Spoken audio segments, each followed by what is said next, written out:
자, 이제는 뭐 시장이 관세 정책에 대한 불확실성을 어느 정도 선반영한 상황에서 더 나쁜 그림보다는 최악의 상을 지나고 있다. 2분기 중에는 한 2,700, 하반기에는 저희가 당초 제시되었던 3,000선까지 상승은 충분히 열려 있지 않나라는 생각을 하고 있습니다.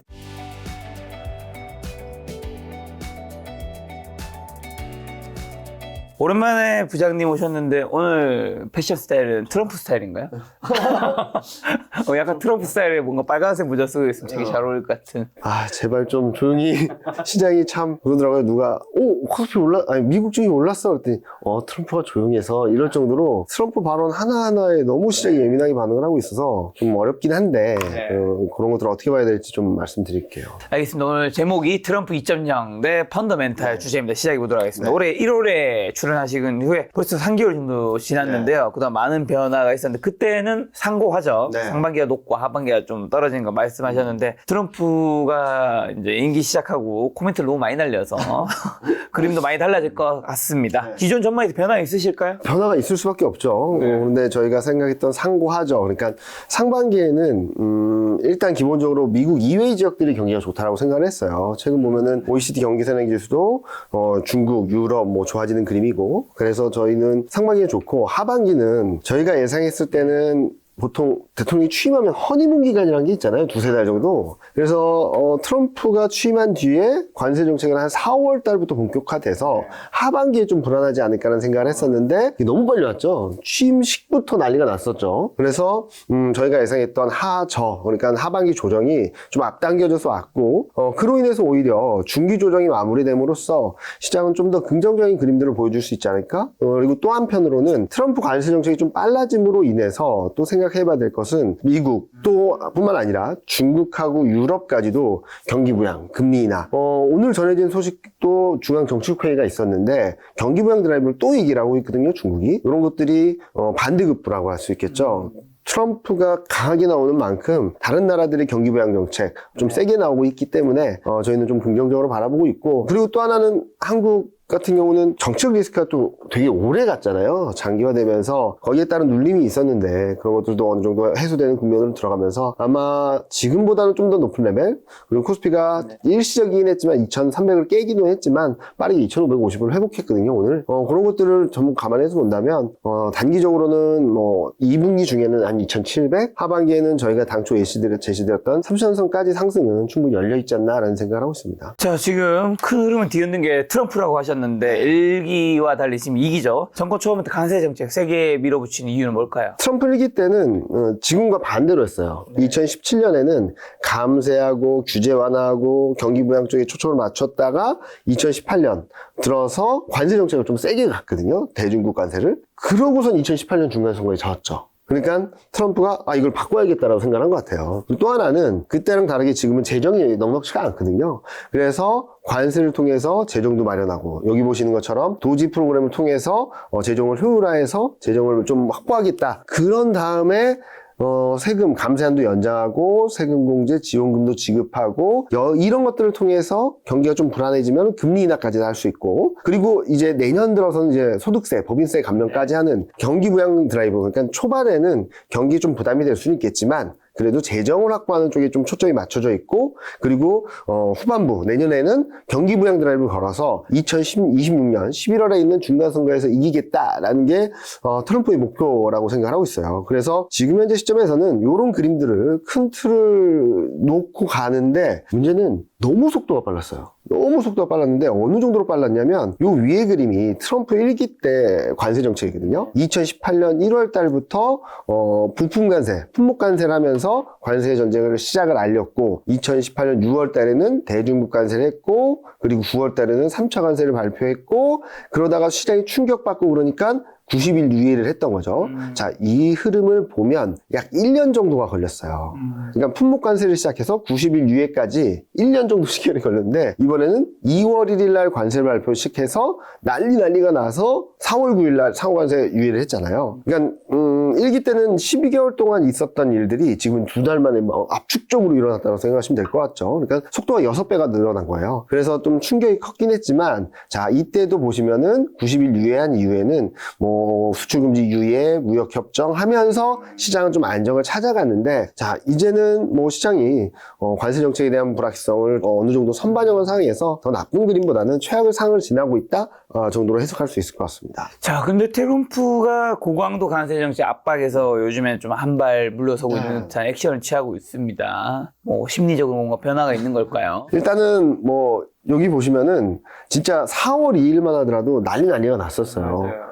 당초 많은 애널리스트 분들이나 전문가들은 뭐 10% 정도의 보편관세 하지 않을까라고 생각했는데 10% 플러스 알파 상호관세까지 발표하면서 시장을 많이 충격을 빠뜨렸죠. 다행히 이때만 하더라도 에너지, 의약품, 반도체를 좀 면제, 그러니까 품목관세를 할 거야 라고 빼놓긴 했는데 그래도 이게 너무 커서 시장에 굉장히 충격 파장을 줬는데 그런데 충격이 커지고 하다 보니까 4월 9일에는 90일간의 보편관세는 10% 내비두되 상호관세를 유예했고요. 90일 동안.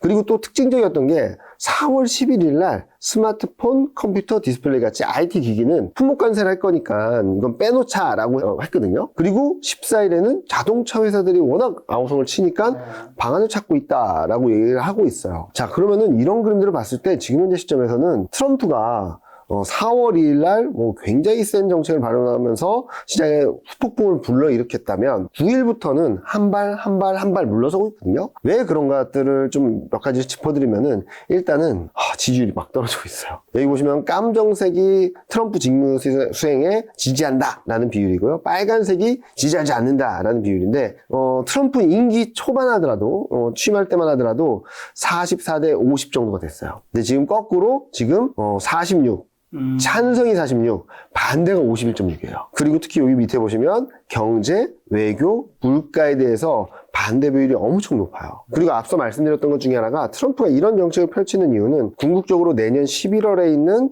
중간선거에서 이기기 위한 거라 말씀드렸는데 지금 26년 의회 선거 지지율을 보면 민주당이 이겨요. 원하는 대로 안 되고 있다는 거죠. 네. 그런 상황에서 지금 보시면은 뭐 스마트폰, 컴퓨터, 반도체 이런 건 제외를 했는데 많은 그 기업가들과도 소통을 하고 있대요. 그 기업가들이 계속 얘기하는 게 그래 공급망을 이전하는 거 맞다라고 하는데 근데 시간이 필요하다. 자, 공급망 이전해서 내일부터 뭔가 만들 수 있는 게 아니잖아요. 부지 선정부터 공장 건설, 설비, 뭐 엄청난 시간이 걸릴 텐데 이거를 무시하고선 이렇게 밀어붙이는 건 좀 부담스럽다라는 얘기를 했고 또 하나는 그래, 트럼프가 원하는 대로 미국 생산을 해보자 라고 하면 기본적으로 인건비 상승만 고려했을 때 아이폰 가격이 25% 오르고요. 그거 말고 관세나 공급망 이전 이런 것들까지 감안해서 보면 최소 2배, 좀 많게는 2배 이상. 그러니까 지금 $2,000, 240만원, 250만원 하는 그 핸드폰이 500만원, 600만원 할 수 있고, 이거는 그렇다 치더라도 아이패드는 얼마나 할까요? 한 1,000만원 하지 않을까요? 이런 식으로 너무 비용이 무단 커진다는 거죠. 근데 이걸 누가 사냐? 미국인들 사겠죠. 이런 상황이라서 지금 현재 시점에서는 현실적으로는 한계가 있다라는 것들을 계속적으로 압박을 했던 것 같고, 그리고 이번 관세 정책의 충격이 가장 컸던 나라는 미국입니다. 많은 분들이 미국 말고 다른 나라들이 힘들 거야 라고 했는데 잘 생각해 볼게요. 우리나라는 한국 같은 경우는 미국이 이렇게 관세 정책을 밀어붙이면 어떻게 될까요? 다른 나라들하고 거래를 하면 돼요. 그리고 중국 같은 경우도 다른 나라들한테 좀 더 많이 팔면 돼요. 그런데 미국은 전 세계하고 이렇게 관세를 매겨 버려서 어떻게 되면 반대로 고립될 수도 있거든요. 그래서 지금 보면은 지금 이거는 IMF 분석인데 보시면은 자, 보편관세 부과할 경우 가장 경기 충격이 큰 나라는 미국이다. 그래서 미국이 경기 충격이 크기 때문에 물가는 못 오른다가 전망이 있을 정도로 경기 충격에 대한 부담들은 커졌다라고 볼 수 있겠고, 그리고 트리거 포인트가 되는 게 몇 가지 있는데, 자, 제가 말씀드렸던 거는 관세를 왜 매기냐? 재정을 좀 확보하기 위해서잖아요. 관세 수입이 들어오니까. 근데 금리가 튀어버렸어. 여러 가지 이유들이 있긴 하지만, 자, 보편관세, 상호관세로 우방국들까지 적으로 돌려버린 거죠. 그러니까 중국, 일본 할 것 없이 채권을 팔았어요. 그러니까 상호관세 부과될 때만 하더라도 경기 불안해 하면서 채권금리가 떨어졌던 게 수급 때문에 이렇게 날아가 버렸거든요. 그러면은 어떻게 되냐? 이자 부담이 커져서 원하는 대로 재정이 확보되지 않겠죠. 그래서 채권물이 10년물은 4.5, 30년물은 5% 근접하면서 트럼프가 한 발 물러서는 게 해야 되었고, 또 하나 트리거 포인트는 유가입니다. 경기 불확실성이 커지다 보니까, 그리고 채권물가 급등을 하다 보니까 유가가 폭락을 했어요. $60 밑으로 갔거든요. 그랬더니 이 빨간색이 뭐냐면 미국 에너지 기업들의 하이드 신용 스프레드예요. 이게 튄 거예요. 이게 역축이라서 그런데 튀어버린다는 의미는 뭐냐면 파산 기업이 많아질 수 있다는 거예요. 트럼프 취임하자마자 드릴베이비들이 뭐 이렇게 난리를 쳤는데 오히려 파산을 할 수 있다는 거죠. 이런 것들이 누적되고 중첩되고 시장을 압박하고 트럼프를 압박하면서 한 발 물러설 수밖에 없고 한 발 물러설 수밖에 없는 상황이 처해져 있고, 지금은 미국과 전 세계 주요국들하고 협상을 하고 있는데 중국과의 협상까지도 좀 트럼프가 좀 한 수 지고 가는 그림이 아닐까라는 생각할 정도로 좀 한 발 물러섰다라고 보시는 게 맞을 것 아무래도 같습니다. 지지율이 떨어지니까 중간선거에서 불리할 수 있으니까 트럼프도 좀 물러설 수 없겠죠. 자, 일본, 이탈리아, 인도와도 트럼프, 미국이 협상 중인데 한국도 협상 시작했죠. 그렇죠. 한미 협상 어제였나요? 어제였죠. 어제. 어땠나요? 일단은 일본하고 하는 것들, 이탈리아하고 하는 것들이 회담들이 있는데 다들 명확한 요구사항이 별로 없었어요. 그러니까 미국이 명확한 요구사항이 별로 없다 보니까 거기에 대한 대응도 별로 없는 거죠. 그래서 1차 회담은 어느 정도 개시를 하는 성격에서 가고, 이제 다음부터 2차 회담을 4월 말에 2차 회담을 개최한다라고 예정을 하고 있는데, 한국 같은 경우는 어제 2+2 통상 협상을 했는데, 일단은 상호관세, 품목관세 없애자. 그리고 에너지, 조선사업, 조선업 협력하고 투자하겠다. 라는 것들을 제시했고요. 7월 패키지 추진한다는 얘기를 했어요. 무슨 말이냐면, 지금 행정부, 그러니까 윤석열 대통령이 탄핵된 상황이라서 새로운 행정부가 아마 6월 초에 꾸려질 텐데, 그 이후에 최종 타결을 하는 게 맞지 않겠냐라는 것들을 어느 정도 양해 받았다고 하는데요. 그리고 실무 텍스트 초안이나 이런 것들을 하면서 한 발 한 발 진전하자라는 걸 얘기를 했습니다. 근데 좀 민감한 이슈는 다 전반적으로 회피해요. 일본하고 협상에서도 좀 회피하는 모습들을 보여줬고, 그런 것들이 있었는데, 몇 가지 보면은, 자, 7월 8일 날까지 상호관세가 유예돼요. 근데 이거를 궁극적으로는 유예 조치를 연장하든지 아니면 원천 폐지하는 쪽으로 가겠다라는 것들을 좀 언급을 했고요. 그리고 자동차, 철강, 지금 품목관세에 있어서도 조정하자. 지금 25% 관세가 피해가 크다라는 것들을 강조를 했고, 그리고 우리가 줄 것도 있어야 되겠죠. 조선 에너지 같은 것들의 산업협력을 제안하면서 지금 조선업에 대해서는 지금 국방부 장관이 온다고 할 정도로 되게 적극적이거든요. 그래서 이런 쪽들을 얘기를 했었고, 그래서 이런 것들 4대 핵심 분야를 해서 어느 정도 공감된 형상이 했다. 1차적으로 관세, 앞서 말씀드렸던 관세, 비관세 조치는 너무 많은 것들이 있긴 한데 그런 부분들도 건드려야 되긴 하겠지만 이번에는 언급이 안 됐다고 합니다. 그리고 경제안보, 투자협력, 통화환율 이런 것들은 실무협상을 한다라는 판은 깔아놨고 아직까지 적극적인 얘기는 없었고요. 그리고 가장 중요한 거는 저도 좀 걱정을 했던 거는 너무 서두를까봐 걱정을 했는데, 일단은 7월 패키지란 것들을 얘기를 하면서 일단은 다음 정권으로 좀 그 결정권을 좀 넘겼다는 점들은 좀 다행이라고 생각하고 있고요. 그 전까지는 실무 협상을 하겠다 정도로 큰 판은 깔아놨다라고 생각하고 있습니다. 근데 아직까지 공동 보도문은 발표가 되지 않았거든요. 그래서 실질적으로 어디까지 합의했고 어디까지 구체적으로 논의가 됐는지는 조금은 시간이 필요하지 않나라는 생각을 하고 있어서 일단 판은 잘 깔렸는데 이게 어느 정도까지 갈지는 좀 더 지켜보자. 근데 아직까지 민감한 이슈가 안 나와서 조금은 지켜봐야 되지 않을까라는 생각을 하고 있습니다. 중국과 협상도 가능한가요? 보시는 분들도 그런 그림 많이 보셨을 거예요. 서로 전화를 기다리는데 전화는 안 해. 전화는 안 하고 서로 다른 데 쳐다보고 있고 뭐 그런 그림 보셨을 거예요. 그 정도로 서로 원합니다. 왜냐면은 145%, 125% 관세는 말이 안 되는 거잖아요. 그래서 둘 다 타격이 클 수밖에 없는 상황에서 대화는 니즈는 있는데 진실게임처럼 막 움직였죠. 그런데 일단은 트럼프 입장에서는 자존심을 세우고 있지만 협상을 서로 요구하고 물밑 협상을 하고 있다라고 얘기하고 있어요. 특히 트럼프 같은 경우는 여기 보시면은 폴 애킨스 SEC 취임식 때 얘기한 건데 무역 협상 진행되고 있다. 그리고 강경하게 할 거냐? 공정한 거래가 될 거다. 빠르게 진행될 거다.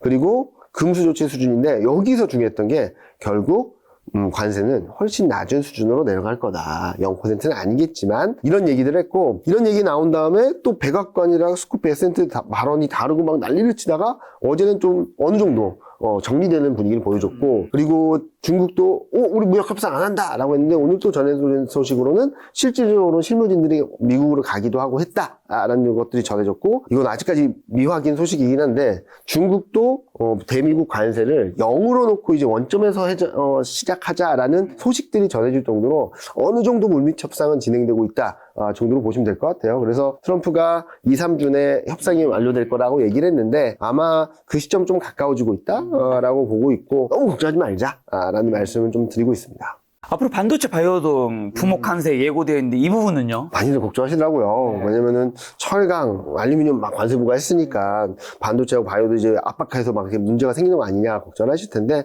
자, 요거 그림은 뭐냐면 미국 무역 대표부가 25년 1월 달에 미국 중국 관계법 보고서라는 걸 내서 산업별로 이렇게 구분을 해놨어요. 이게 뭐냐면은 중국 산업을 보호하기 위해서 차별하는 것들은 이런 것들이고 비관세 장벽으로 이런 것들을 활용하고 뭐 이렇게 얘기했는데 이런 것도 쭉 보면은 정리해서 보면 어떤 그림이냐면 이 그림일 거예요. 이게 뭐냐면 자 이제 철저하게 미국 산업을 보호하는 쪽은 요겁니다.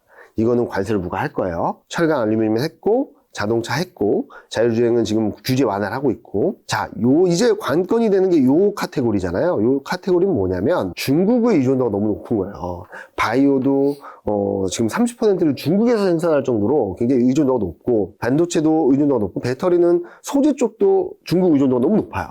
자, 그런데 이렇게 의존도가 높아서 중국 의존도를 떨어뜨리자라고 하면서 한국한테 관세를 매긴다? 쉽지 않은 선택이라고 보고 있거든요. 즉 중국 의존도를 떨어뜨리면서 다른 쪽에서의 밸류체인을 구성하고 싶은 게 미국 욕심이라고 생각을 해본다면 중국을 압박하되 다른 나라들과는 관세를 협상 카드로 활용하겠지. 이 실질적으로 관세를 부과해서 이 산업을 망가뜨리겠다는 건 아닐 거라고 생각하고 있어요. 그래서 저는 오히려 관세로 부과하는 시점에서는 추렁추렁은 있겠지만 궁극적으로는 중국을 압박하고 미중 갈등이 고조되는 그림들을 보여줄 것이고 이 과정에서 바이오, 2차전지 소재, 배터리, 그리고 태양광 이런 쪽들은 반사이익을 볼 수도 있거든요. 이런 것들을 좀 더 열어놓고 본다면 너무 걱정하지 말자. 흔들림이 있을 때 잘 모아놓으시면은 오히려 반사이익을 볼 수 있는 사업들이 훨씬 더 많기 때문에 좀 긍정적으로 볼 수 있는 변화가 예상된다라고 말씀드릴 수 자, 있습니다. 하지만 트럼프 발언도 왔다 갔다 하고 그 연준 의장 파월 자른다 했다가 아니다. 그 정도는 아니야라고 했다가 백악관 무역 대표 발언과도 엇갈리는데 관세 정책 우려는 이제 정점을 통과했다 보면 되는 걸까요? 일단은 잘 생각해 보실 게 너무 발언들이 너무 많고 왔다 갔다 하고 막 발언들이 너무 말잔치잖아요. 그래서 중심을 잡기 어렵다라고 생각하실 수도 있겠지만 자 이것만 생각하시면 될 것 같아요. 관세 정책이 여기서 더 세질까? 트럼프가 한 발 한 발 물러섰는데 그리고 협상 과정으로 들어가고 있는데 그렇게 본다면은 저희가 생각하는 것은 이미 너무하죠. 이게 뭐냐면 미국 통상정책 불확실성 지수예요. 트럼프 1기 때 최고점이 1946이었는데 이제 5,736까지 갔어요. 상한가 쳤네요. 네. 폭등했어요. 근데 저희는 일단은 단기적으로는 좀 진정되는 국면이 들어갈 수 있다라 보고 있고요. 그러면 트럼프 말 못 믿겠다. 또 세게 하는 거 아니야? 라고 하실 수도 있는데 이번에 좀 뜨거운 맛을 본 것 같아요. 특히 요 밑이 뭐냐면 이게 WTO에서 발표한 건데 상품 교역에서 관세가 부과되면 가장 큰 충격을 받는 데는 북미야, 너네야 라는 전망을 제시했거든요. 다른 나라들은 줄어들 수는 있어도 너네처럼 감소하지는 않을 거야 라는 전망을 내놨고 요 그림 보시면은 WTO에서 전망을 요번에 제시한 건데 자 보시면은 북미 이게 교역이거든요. 수출 기존 전망이 2.2 이번 전망 마이너스 12.6 마이너스 14.8 하향 조정했습니다. GDP 성장 전망 2.0, 0.4, 1.5%, 1.6% 정도 하향 조정했고요. 지금 타겟팅을 하고 있는 아시아는 하향 조정되긴 하지만 미국, 북미 정도는 아니에요. 이렇게 보면은 트럼프가 자칫하면 좌충수를 둘 수 있기 때문에 지금 시점에서는 어느 정도 마무리하고 도지도 어느 정도 마무리되고 있다라고 하잖아요. 이제는 국면을 좀 전환하지 않을까라는 생각을 하고 있어요. 앞서 말씀드렸던 표에서 보시는 것처럼 국면을 전환하면서 이제 더 압박하기보다는 조금 스탠스를 좀 진정시켜 나가는 그림이라고 보고 있고요. 이제 예정된 것은 관세 협상을 한 다음에 이제 세금안 연장이나 세금 공제 지원금 그리고 이제 저희가 예상에는 6월에는 금리 인하를 할 수 있다고 보고 있거든요. 금리 인하 맞물려서 내년 예산안을 통해서 소득세, 법인세 감면 인하를 하면은 아마 시장은 좀 안정을 찾아가고 제대로 된 궤도를 가는 그림들을 보여주지 않을까라는 예상을 하고 있습니다. 자, 트럼프 관세 정책으로 인해 경기 불확실성이 커진 만큼 연준의 스탠스 변화도 기대했는데 어떻게 지금 대립하고 있는 상황이 좀 어떻게 쉽지 않은 상황인가요? 파월 연준 의장은 선제적 대응은 안 한다는 게 명확한 것 같아요. 저는 이래서 데이터 디펜던트가 좀 말이 안 된다고 생각하긴 하는데 어느 정도의 위험이 있다면 거기에 대비하는 게 맞겠지만 지금 데이터 디펜던트를 계속 얘기를 하면서 더 명확한 신호를 기다린다라는 얘기를 하고 있거든요. 그런데 저희가 생각하기에는 파월 연준 의장은 이렇게 강경하게 말하고 있고 트럼프와 대립을 하고는 있지만 저는 조금 스탠스가 좀 완화적으로 가지 않을까라는 생각을 하고 있어요. 요런 트루스 소셜이라는 데서 날렸는데도 자기는 그런 말 한 적이 없다고 하는 상황이죠. 하여튼 그래서 그래서 지금 빨리빨리 금리 인하해야 된다라는 얘기를 하고 있는 상황이고, 스콧 베센트 재무장관이나 경제 고문 또한 뭐 트럼프 파월을 계속 압박하고 있는데, 재밌는 거는 파월은 되게 강경한 대응을 하고 있는데, 요 사람들을 볼게요. 여러 새로운 연준 위원들이 후임이 나오고 있는데, 연준 내에선 이 두 분이 유력하다라는 썰이 돌고 있어요. 이분은 성장을 지원해서 금리 인하를 필요하다. 투자자들 우려를 인정한다. 부의장도 관세는 물가 상승은 일시적이다. 그리고 연은 총재도 연준은 개입할 도구를 갖고 있고 조치를 할 준비가 돼 있다. 그리고 불확실성이 해소되면 금리 인하해야 된다. 그러니까 파월 연준장을 빼고 많은 연준위원들이 되게 완화적인 발언들을 하고 있거든요. 그런 것들을 본다면 지금 시점에서 연준 스탠스가 더 강경해지진 않을 것 같다. 그리고 이제 물가나 고용이나 이런 것들이 좀 꺾이고 출렁이는 모습들을 보여주게 된다면 액션을 취하지 않을까라는 생각을 하고 있고, 무엇보다도 요 그림 보시면 될 것 같아요. 이게 뭐냐면 단기 유동성을 가늠할 수 있는 이 스프레드인데 이게 많이 올라와 있어요. 그리고 회사채 스프레드나 EMBI 스프레드, 그러니까 신용 리스크를 가늠하는 지표가 많이 올라왔고, 가장 주목해서 봐야 될 게 요 그림이라고 보거든요. 크레딧 디폴트 스왑이라 해서 미국 파산 위험을 좀 가늠하는 건데, 이게 2023년 이후 이 고점을 넘어섰어요. 이게 언제냐면 기억하실 수 있겠죠. SVB 사태, 그러니까 실리콘밸리뱅크 사태가 벌어졌을 때 이때 엄청난 충격이 있었는데, 이때 어떤 액션을 취했냐면 연준이 금리 인하는 못했고 유동성 공급을 해줬어요. 잘 생각해 보시면 이때부터 나스닥이 날아가기 시작합니다. 그래서 유동성 공급 조치가 언제든 조치를 취할 수 있는 상황이라서 5월 7일 날 5월 FMC가 있거든요. 그때 QT 축소라든지 이런 유동성에 대한 부분들을 언급하게 된다면 언제든지 유동성 공급을 할 수 있는 그런 조치가 예정돼 있다라고 보시면 될 것 같습니다. 자, 그럼 경기는 그렇다고 관세로 인해서 물가는 오를 것 같은데 어떻게 보시나요? 근데 많은 분들이 걱정하시는 게, 네. 자, 관세가 매겨지면 물가가 이렇게 올라간다라고 생각하시는데, 그렇죠. 그렇진 않아요. 왜 그러냐면 관세가 부과됨으로 인해서 물가 레벨이 일시적으로 올라갈 수 있어도 방향성이 바뀌진 않을 거라고 보는 거거든요. 특히 지금 상호관세가 부과되지 않는다고 한다면 아마도 10% 부평관세로 인한 단기 충격은 있겠지만 그게 물가를 계속적으로 끌어올리지 않겠죠. 그래서 방향성을 가는데 좀 일시적인 출렁임을 줄 수 있을 정도지 그런 흐름은 아닐 거라고 보고 있고, 또 하나는 관세 부과를 하게 된다면은 소비가 좀 줄어들고 소비가 좀 위축되겠죠. 그렇게 되면은 그로 인한 물가 하방 압력도 있을 거라고 보고 있거든요. 그래서 이번에 3월 CPI를 보시면은 예상보다 많이 낮게 나왔어요. 여러분들이 보셨던 기대 인플레이션이다 이런 것들은 뭐냐면은 사람들의 서베이예요. 심리를 반영하는 거죠. 그래서 그거와 달리 하드 데이터는 오히려 4년 내 가장 낮은 물가 수준을 기록하고 있고요. 여기서 좀 세부적으로 보면 PPI도 많이 내려왔죠. 세부적으로 보면 요 그림인데, 자, 여기 기여도예요. 보시면은 서비스 물가가 계속 떨어져요. 특히 주거비 떨어지고 있죠. 그럼 주거비 오르는 거 아니에요? 주거비는 지금 보시면 임대료가 마이너스로 갔어요. 그럼 이건 계속 떨어질 수밖에 없고요. 그리고 또 하나는 서비스, 많은 분들이 먹고 사고 쓰는 것은 그렇다고 치더라도 여행을 안 간다거나 영화관을 안 간다거나 그러겠죠. 소득이 줄어들거나 아니면 경기가 불안정해지면. 그래서 지금 보시면 운송 이런 쪽들이 물가가 계속적으로 떨어지고 있고, 또 하나는 유가가 많이 빠져 있어요. 그래서 유가도 마이너스고, 그래서 관세로 인해서 상품 물가가 좀 반등은 할 수는 있겠지만 물가 자체 흐름들을 끌어올리는 상승 추세로 반전하는 그림은 아니라고 보고 있고요. 그리고 또 하나는 유가가 하락하면 서베이 지표 말고 기대 인플레이션을 측정하는 지표가 있는데 이게 내려가요. 안 올라갑니다. 그리고 여기 보시는 것처럼 서비스업 경기가 떨어지면 가격은 떨어지기 마련이에요. 그리고 많은 분들이 그래도 물가 오르는 거 아니야? 기조적으로 물가가 올랐을 때 어떤 때냐면은 노동 수요가 폭증할 때요.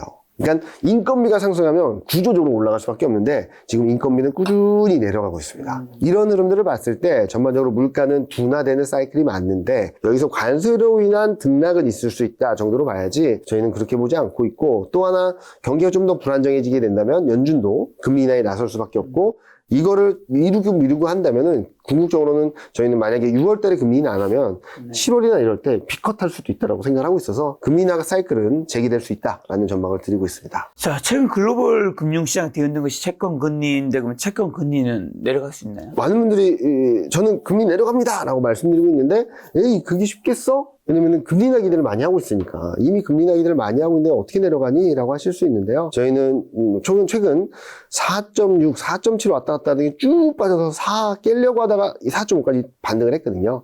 저희는 3.8, 3.6까지 떨어질 수 있다고 보고 있어요. 왜 그러냐? 자, 말씀하셨던 것처럼 저희가 생각하는 것보다 물가는 계속적으로 하향 안정세를 보일 수 있다고 보고 있고요. 그런데 많이들 걱정하시는 게 금리 인하 기대 이미 25년, 26년 5번 또는 6번까지 금리 인하 기대를 하고 있는 상황에서 최고금리가 어떻게 떨어지냐라고 말씀 많이 하십니다. 맞습니다. 금리 인하 기대가 최근 채권금리를 끌어내린 건 맞아요. 고점에서 한 채권금리가 최근까지 한 45bp 정도 떨어졌는데 여기 보시는 연방금리 선물 12개월은 70몇 bp가 떨어졌어요. 더 많이 떨어졌어요. 근데 텀 프리미엄이라는 게 있거든요. 이거는 뭐냐면은 쉽게 말씀드리면 사람들이 심리와 수급을 가늠하는 건데 이거는 올라갔어요.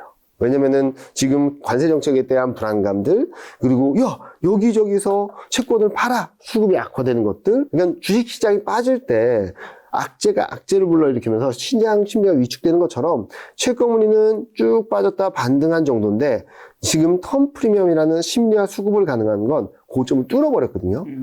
자 그러면은 이제 관세 정책이 완화적으로 가고 수급도 풀리고 그렇게 되면 이게 떨어지면서 저희는 채권금리는 더 떨어질 수 있다고 보고 있어서 지금은 금리 인하 기대가 더 세지지 않는다 하더라도 투자 심리랑 수급이 조금 풀리는 것만으로도 채권금리는 4% 밑으로 내려가는 그림들이 아마 상반기 중에는 가시화되지 않을까라는 예상을 하고 있습니다. 자, 그럼 미국 증시 이제 저점 찍었다고 보시나요? 네, 저희는 저점 찍었다라고 생각하고 있고 만약에 한 번 더 출렁이게 된다면 또 한 번은 매수 기회지 여기서 추세적으로 쭉쭉쭉 빠지는 그림은 아니다라고 생각하고 있는데요. 이렇게 말씀드리면 또 많이 물어보시더라고요. 야 이렇게 악재가 많은데 관세도 해결된 게 아니고 부과됐고 여러 가지 불확실성이 큰데 왜 너는 좋다라고 하니 이건 코로나 때랑 비슷한 것 같아요. 무슨 말씀을 드리냐면 이거는 코로나 때부터 보여드렸던 그림인데 자 어떤 어마어마한 악재가 터졌어요. 근데 가격 조정을 받거나 기간을 흘러보내게 된다면 그 악재가 똑같은 무게감이나 영향력을 갖는 게 아니겠죠. 코로나 때도 마찬가지예요. 코로나 때도 3월 말에 저점을 찍고 1,500이 깨졌다가 급반등을 했는데 이때 확진자 수가 줄어들었나요? 아닙니다. 네.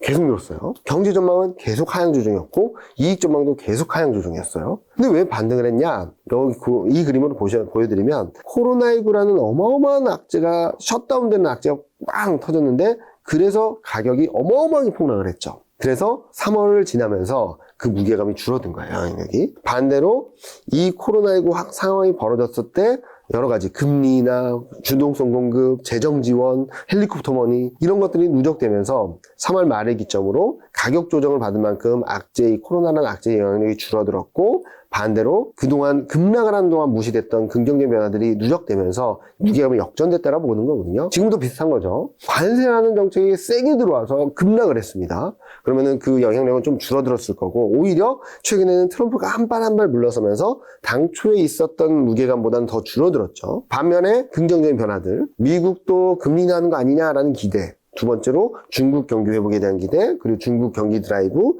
금리 인하 기대, 지중률 인하 기대, 유럽도 경기 부양 정책, 그리고 금리 인하 6번 연속했죠. 이런 것들이 누적되는 변화들이 시장을 좀 반전시키고 있다라고 생각하고 있고 특히 무엇보다도 많은 분들이 야 20% 빠졌으니까 추세 하락이야 라고 하시는데 추세 하락이 있었던 때는 별로 없어요. 이게 보통 저점인 경우가 많았고 밸류에이션도 나스닥을 기준으로 시장이 상승하기 시작한 23년 초반까지 내려왔다면 밸류에이션적으로도 좀 충분히 내려왔다라고 볼 수 있겠죠. 그리고 무엇보다 주목하는 부분들은 패닉셀과 패닉바이가 나왔습니다. 4월 3일 날 시장을 보면은 이 파란색이 4월 2일이거든요. 4월 2일 급락할 때만 하더라도 S&P 500 하락은 비슷하긴 했는데 급락할 때만 하더라도 통신, 헬스케어, 그리고 소비, 내수주 이런 쪽들은 괜찮았어요. 4월 3일 날은 다 빠졌습니다. 4월 3일 날은 증시도 빠졌는데 금 가격까지도 2.5% 폭락했을 때거든요. 그러니까 패닉셀이 나온 거예요. 공포감에 모르겠다 다 팔자 이런 게 나왔고 4월 9일에는 패닉바이가 나왔어요. 하루에 S&P 500 9.5%가 튀었고요. 나스닥이 12.2%가 튀었죠. 이때는 전방위적으로 다 올랐습니다. 그래서 보통 패닉셀과 패닉바이가 나왔을 때 이 저점일 경우가 많아요.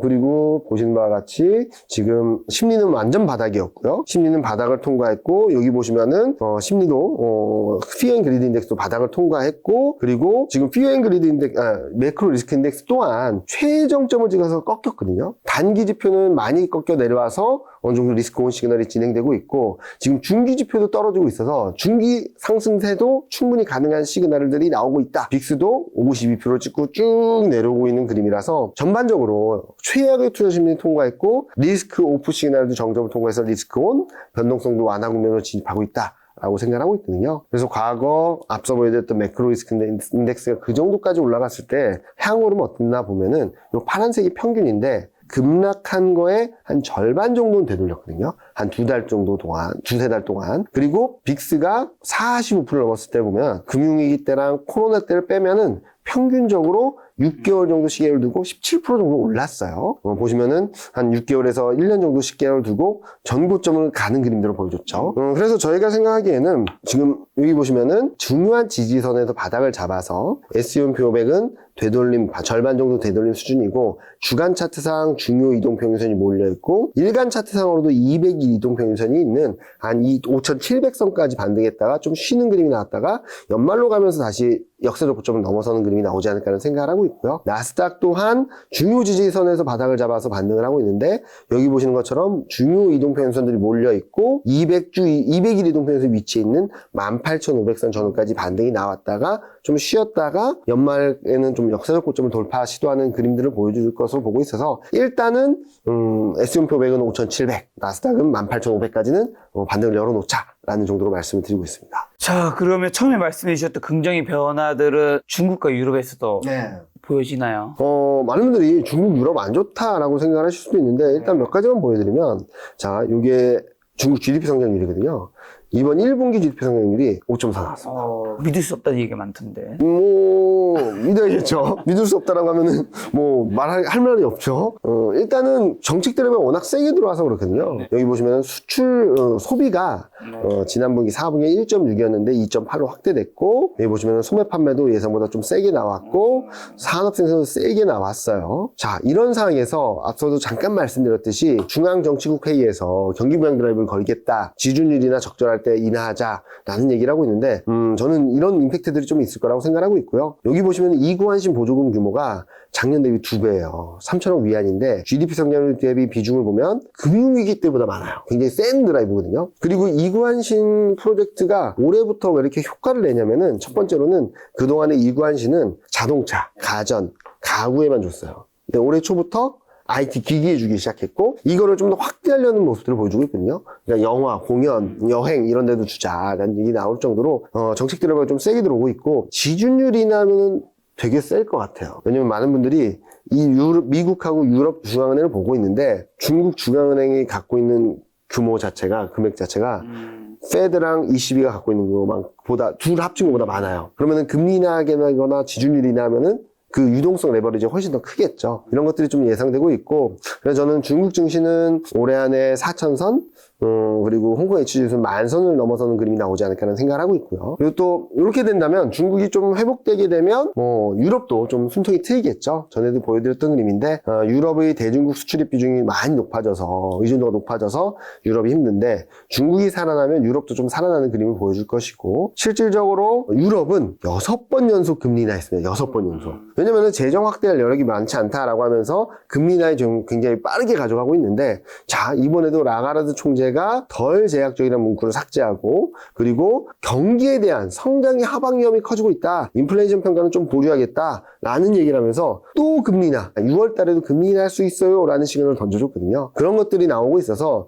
유럽도 경기 부양 드라이브가 걸리고 있고 금리 인하가 좀 빠르게 진행되고 있고 또 하나는 독일입니다. 독일이 5천억 유로의 특별기금을 계획하면서 정책 드라이브를 걸고 있거든요. 재정정책 드라이브. 이게 얼마나 큰 규모냐면 방위비랑 인프라 투자를 합쳐서 본다면 GDP 대비 2%예요. 과거 독일이 통일했을 때 마샬 플랜이랑 경기 부양 드라이브 걸었을 때보다 더 큰 규모거든요. 그래서 중국도 유럽도 폴리시 믹스라 그래서 재정정책과 통화정책이 같이 좋아지는 국면으로 들어가고 있기 때문에 저희는 중국, 유럽 경기 좀 살펴보자 라는 말씀드리고 있고요. 여기 보시면은 GDP 성장률 전망이 많은 분들이 안 좋아 하지만 턴하고 있죠. 미약하지만 턴하고 있어요. 원만하게. 그리고 요 밑에 그림 뭐냐면 유럽 주요국들이 OECD 경기 선행 지수인데 보시는 바와 같이 나빠지는 게 아니라 바닥을 잡고 이렇게 완만하게 올라가기 시작하고 있거든요. 그래서 중국, 유럽 경기가 회복되게 된다면 한국 경기, 한국 수출도 좀 더 낫지 않을까. 수출 비중을 보면 미국이 한 18점 몇 프로 되고요. 중국이 19%, 유럽이 한 14% 15% 돼요. 그러면 중국, 유럽 합치면 35%고 여기 아세안이 합쳐지면 한 60, 70% 되거든요. 그래서 저희가 생각하기에는 중국, 유럽 플러스 아세안이 경기가 망가지지만 않는다면 한국 경기 수출도 충분히 버틸 수 있다라고 생각하고 있습니다. 자, 아까 잠깐 언급해 주셨는데 달러 약세 압력이 확대된다는 의미 중국 경기 회복과 맞물려 신흥국, 신흥아시아 증시 상대적 강세가 이어진다고 볼 수 있나요? 많은 분들이 미국만 좋았던 시장 흐름에서 조금 균열의 조짐이 생기는 거다라고 생각하실 수도 있는데 제가 올해 25년 전망을 하면서 25년은 난유수가 좀 좋을 수 있다고 말씀드렸는데 여기 보시는 것처럼 선진국 대비 신흥국 상대 강도가 올해 초를 저점으로 이렇게 올라가고 있어요. 쭉 꾸준히 올라가고 있거든요. 무슨 말이냐면 신흥국이 선진국보다 좋아지고 있다. 좀 더 상대적으로 세지고 있다라는 그림인데 그 가장 큰 중심에는 요 그림인 것 같아요. 자, 보시면은 요 파란색이 미국 25년 GDP 성장 전망이고 빨간색이 26년인데 보신 바와 같이 작년에는 미국만 좋았죠. 근데 지금은 미국만 나빠요. 중국, 유로존은 내년에 대한 올해 불확실은 좀 남아있지만 26년은 버텨주고 있고 중국도 경기 부양 드라이브가 걸리면서 25년, 26년에 대한 경기 불확실은 좀 제어되고 있거든요. 반면에 미국은 올해 GDP 성장 전망이 2월 달만 하더라도 2.3이었던 게 지금 1.7로 떨어졌고요. 내년 전망도 2%였던 게 1.8 수준까지 떨어졌거든요. 자, 그동안 미국만 좋아. 다른 나라는 안 좋아 라는 그림이 지금 바뀌고 있죠. 미국은 둔화야. 다른 나라들은 회복될 수 있어 라는 기대가 들어오면서 달러가 지금 막 92까지 갔다 막 반등을 하고 있는데 저희는 100포인트, 105포인트까지 반등한다 하더라도 올해 안에는 90 초반으로 갈 수 있다. 라고 생각하고 있고 여기 보시는 것처럼 달러 인덱스가 이렇게 내려갈 때 항상 신흥국, 신흥아시아 증시가 좋았던 그림이라서 이런 그림들을 열어놓고 있고요. 특히 밸류에이션 매력을 보면은 선진국 대비 신흥국 밸류에이션 상대 강도가 최저점이에요. 최저점. 이런 상황에서 이익 모멘텀은 신흥국이 더 높다. 전 산업에서 신흥국 모멘텀이 강해지고 있다고 본다면 달러 약세, 밸류에이션 매력, 가격 매력, 이익 모멘텀의 상대적 우위가 맞물리게 됐을 때는 아마 올해 내내 신흥국, 신흥아시아 증시가 좀 더 우위를 보이고 좀 더 상대적으로 좀 강한 모습들을 보이지 않을까라는 예상을 하고 있습니다. 자, 엔달러 환율이 140까지 위협했었는데 엔캐리 청산 가능성은요? 되게 위험했죠. 되게 위험했는데 다행히 140엔을 지지력을 바탕으로 반등을 하고 있어요. 근데 많은 분들이 작년 7월, 8월을 걱정을 하시더라고요. 근데 그 정도는 아닐 것 같다라는 말씀드린 이유는 8월에 청산 한 번 있지 않았나요? 네, 엄청났죠. 네. 그때는 완전히 약세 배팅이었어요. 약세 배팅을 세게 했다가 19만 계약을 매도했다가 아닌가 봐 이러면서 딱 5주 만에 5만 계약, 그러니까 24만 계약이 순매수로 들어오면서 이렇게 떨어진 게 아니라 완전히 수직 낙하하면서 완전 난리가 났거든요. 근데 지금 어떻다? 지금 15만 계약, 17만 계약 정도 매수위에요. 지금은 강세 배팅이 엄청나게 세게 들어와 있어요. 그러면은 여기서 등락이 있다 하더라도 더 세지진 어려울 거라고 보고 있고요. 그리고 이제 BOJ 통화정책회의에서 금리 인상에 대한 언급을 한다 하더라도 저희는 금리 인상 가능성은 충분히 선반영돼 있다고 보고 있어서 오히려 엔화 약세가 좀 나타나면서 좀 시작을 하면은 좀 일본 증시도 좀 반등할 수 있는 여지를 만들어주지 않을까라는 예상을 하고 있습니다.